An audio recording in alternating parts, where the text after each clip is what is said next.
मिश्री, कौन सा सच? कैसा सच? बहुत बड़ा सच है बुआ जी, जो आप सबको जानना बहुत जरूरी है। राघव जी के ऊपर जितने भी हमले हुए, घर के अंदर, घर के बाहर, वो सब घर के किसी एक सदस्य ने करवाए हैं। पिछली बार भी तेरा झूठ, तेरी चालाकी पकड़ी गई थी। इस बार भी तो अपनी चाल में कामयाब नहीं हो पाएगी। तू नौकरानी है, अपनी औकात से बाहर मत जा। बाहर तो वो जाएगा घर से जिसने घर वालों को नुकसान पहुंचाने का सोचा है। बंद कर अपनी बकवास। सची वो इंसान। दादाजी आप कहाँ इसकी बातों में आ रहे हैं? ये तो इस घर में आई है हमारे रिश्तों में जहर घोलने के लिए। पर मुझे रिश्तों की परवाह है, हमारी खुशियों की परवाह है। इसलिए मैं अब इसे एक पल के लिए भी यहाँ नहीं रहने दूंगी। अभी के अभी तो इस घर से बाहर निकल। रुको वानी, देखो अपनी बात रखने का मौका तो दो। हम जानते हैं पार्वती आंटी, सबूत के बिना सच की सुनवाई नहीं होती, इसलिए हम इन्हें लाए। अब सच सबके सामने बाहर आएगा। ये गवाह है हमारे सच। किसने आपसे बारूद और बाकी सारे सामान खरीदे थे? इन्होंने दिए थे।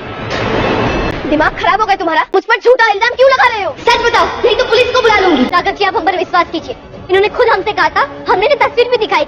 हमने कब आपको पैसे दिए?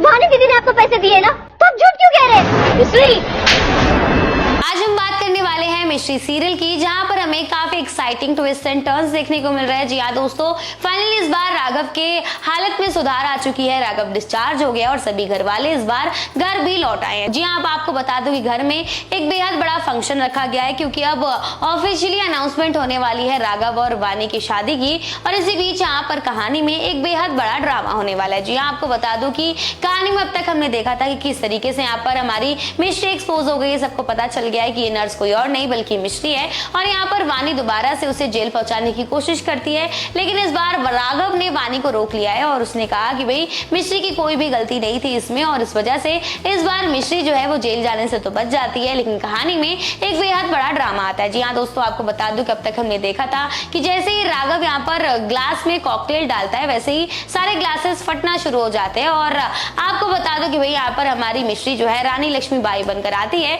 और सबको बचाने की कोशिश करती है। लेकिन इसी बीच इस बार हमारी मिश्री की नजर जाती है वानी और उसकी माँ पर। जी आपको बता दूं कि हमारी मिश्री ने हंसते हुए देख लिया है वानी और उसकी माँ को, और कहीं ना कहीं इस बार मिश्री को शक हो जाता है वानी पर। आने वाले एपिसोड में हमें देखने को मिलने वाला है कि भाई इस बार सभी घर वालों के हाथ को चेक किया जाएगा। जी हाँ, इस बार हम देखने वाले हैं कि ये सारी ड्रामा जो हुआ है वो सिर्फ और सिर्फ मिट्टी के तेल डालने की वजह से हुआ है, कॉकटेल्स की ग्लासेस में, और इस वजह से ग्लासेस फटना शुरू हो जाती हैं। और कहानी में हमें देखने को मिलेगा कि इस बार मिश्री के कहने पर राघव सभी घर वाले के हाथों को चेक करने वाला है। जी हाँ, जिसके हाथ से मिट्टी की तेल की गंध आएगी वही असली मुजरिम होगा। और इस बार राघव सभी घर वालों के हाथ को सूंघने वाला है, चाहे वो फिर दादी जी हो या फिर उनके दादाजी हो, माँ बाप हो, चाहे कोई भी हो। इस बार राघव सबके हाथ को सूंघने वाला है। इसी के साथ आपको बता दो कि इस बार वानी की माँ की सच्चाई सबके सामने आ जाएगी। लेकिन आपको बता दो कि वानी ने यहाँ पर भी नई चाल चल दी है, जिसकी वजह से वानी की माँ तो एक्सपोज हो गई है, लेकिन वानी जो है वो अभी भी सेफ है।